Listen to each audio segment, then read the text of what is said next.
Hey guys! Nandito kami sa Lake Leto. Tingnan yung ganda.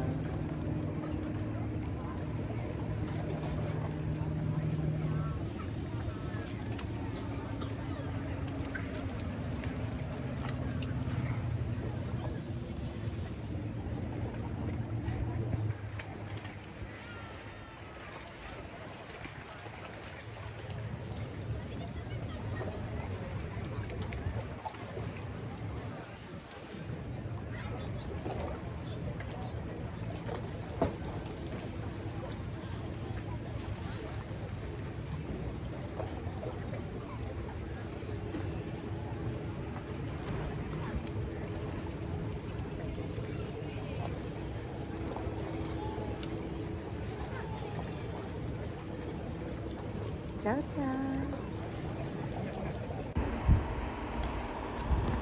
Hello! Sexy ladies! Nagulat ba kayo?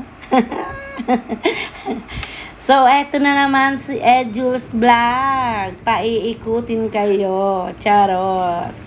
Welcome sa mundo ng Whitey World again. So, ang inyong lingkod ay nagbabalik. Yan. Natapos na ang aking bahay sa Jupiter. At na-monetize na tayo doon. Ang bonggang-bongga.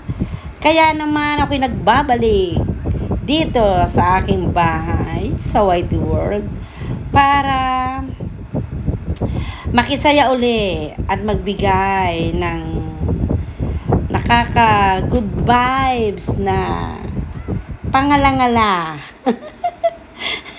sa inyo mga sexy ladies. So, umpisahan natin dito sa napakagandang view sa Leco Lake, guys. Padalawang punta ko na dito namin ang aking amore. Pero lalong nadadagdagan ang pagkamangha. Yan, Tagalog tayo. Ang aking pagka-in-love sa ganda ng place, guys. Tingnan nyo naman. Yan. Yung time na yan ay 4 PM na ng hapon. Siguro magpa-5. So, unti-unti nang bumababa yung tawag dito, yung araw. So, ang ganda ng reflection sa tubig. As in talagang, dyan sa pahuli, guys, makikita nyo na talagang nagiging kristal at kumikinang-kinang. Kagaya ng pagmamahal ko sa inyo, mega love shout out, sexy ladies. Ang aking pagmamahal sa inyo ay kumikinang. Charot. So, kamusta na kayo? Namiss nyo ba ako? Kasi kayo, namiss ko rin naman.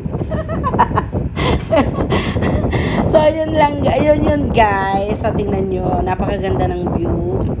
So, dahil sobrang init sa Milan, napag-isipan naming relax naman dyan sa lake. Yan. Magtampisaw. Pero ako nga, kasi alam niyo naman si Jules Vlog, may kaartihan. So, hindi ako naligo. Kasi, parang nung una kong punta dyan, yung iba yung pakiramdam. So, malinis naman yung tubig, kasi grabe, ang linaw-linaw ng tubig. So, masanay ako na sa dagat. Sa dagat ako na naliligo. Yung dyan, sa ganyang mga lake, tubig tabang, ang sabi nga.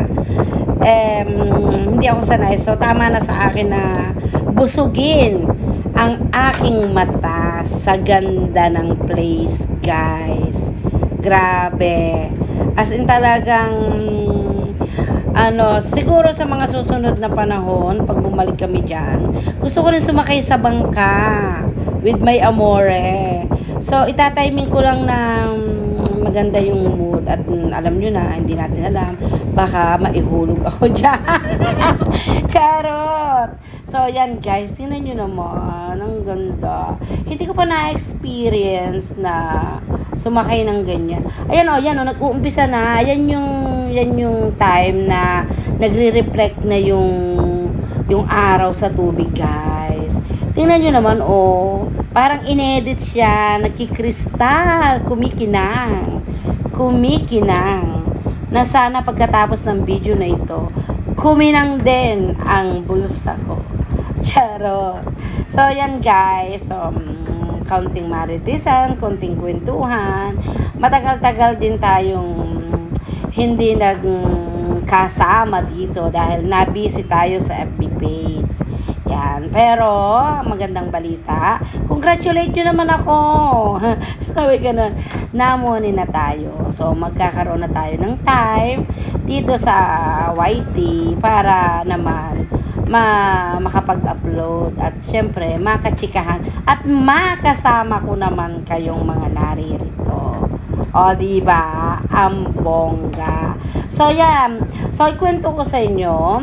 From napakadali lang napuntahan ang lugar na yan. From Milan Central Station. Magbabiyahe ka lang ng 1 hour. 1 hour lang, guys.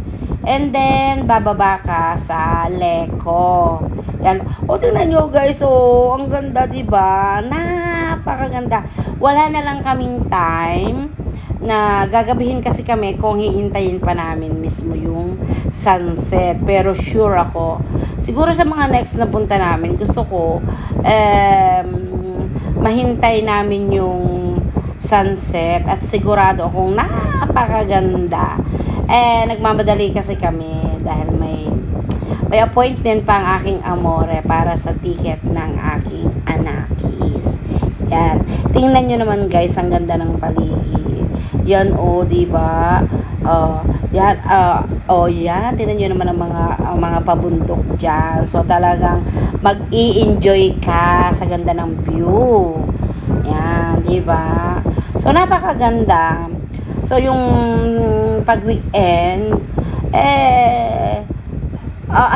recommend ko na magandang mag-relax-relax dyan. Magpahinga, magtampi-tampisaw. Mura lang naman ang pamasahe sa tren, guys. So, gumastos kami ng 32 euro. Balikan na yon. Yan, balikan na yon. Tapos, napakadali lang ng biyahe. So, 1 hour lang ang layo niya sa Milan. Yan. Bali, bumaba kami ng Lecco, guys. Kasi pagdating ng Lecco, nagpalit uli kami ng isa pang tren. So, yun naman nagpalit lang kasi yung tren na galing Milan, talagang doon na lang yun sa Lecco.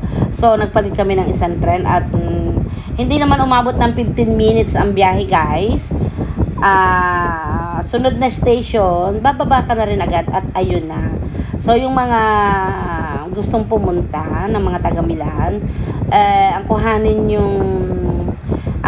yung ticket ay Milan to Lecco, and then sa Lecco kukuha kayo ng papuntang Abbadia Lariana. So, sunod na station lang yun. Yan. So, doon na yung baba mo at yan na. Mapupuntahan nyo na ang ganyan kagandang lugar. Yan na, guys. Tingnan nyo, Ayan, talagang kumikinang siya sa personal. Tingnan nyo naman, diba? Napaka-romantic. Sa mga nag-iibigan dyan, dalhin mo lang dito ang iyong amore at sure, baka makuha mo ang matamis niyang diba? Ayan tingnan nyo. So, enjoy watching, guys. Panoorin nyo ng bongga. At tingnan nyo naman at talaga namang magical. Napakaganda. Diba?